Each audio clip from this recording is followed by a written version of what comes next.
Forces armées sénégalaises pour la défense. Au cœur de l'état-major général des armées, les stands dévoilent une institution résolument tournée vers l'innovation et la production.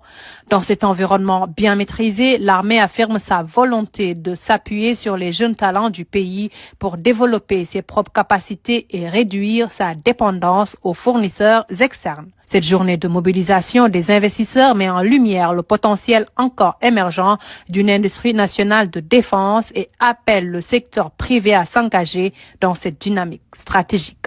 C'est là tout le sens de notre engagement collectif. Faire de la défense non plus un secteur de dépenses, mais un levier de transformation industrielle, scientifique et économique. Car la sécurité d'une nation n'est durable que lorsqu'elle repose sur les ressources de son propre sol et le savoir-faire de son propre peuple. Le Sénégal a choisi d'inventer son propre modèle, un modèle endogène, sobre et inclusif, fondé sur la synergie civilo-militaire et l'excellence nationale. Ce modèle vise à créer un écosystème productif où le soldat, l'ingénieur, l'entrepreneur, le chercheur et les techniciens travaillent dans un même élan au service d'une cause commune, celle de construire une défense nationale solide, innovante et souveraine. Présidant la cérémonie, le ministre des Forces armées, le général Birame Diop, a souligné l'importance du secteur privé dans le soutien de cet élan.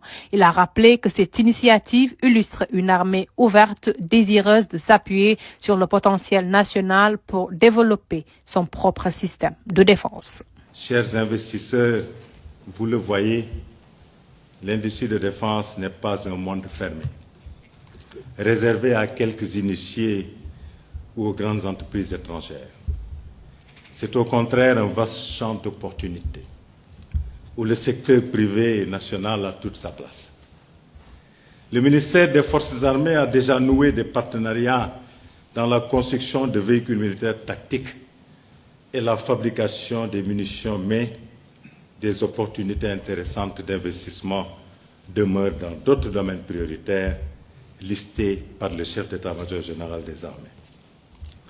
Pour répondre à ces besoins, nous devons inventer, ensemble, des outils adaptés, nouer des partenariats publics-privés innovants, définir des instruments financiers sur mesure, bâtir des zones industrielles sécurisées et enfin, élaborer des programmes d'incubation et d'accélération spécialement dédiés aux technologies de défense. Les investisseurs ont tous salué cette dynamique et réaffirmé leur engagement à œuvrer aux côtés de l'armée pour bâtir ensemble le concept armée-nation. Prêts à investir et à accompagner les forces de défense et de sécurité, ils entendent contribuer à renforcer la souveraineté du pays et la fierté nationale.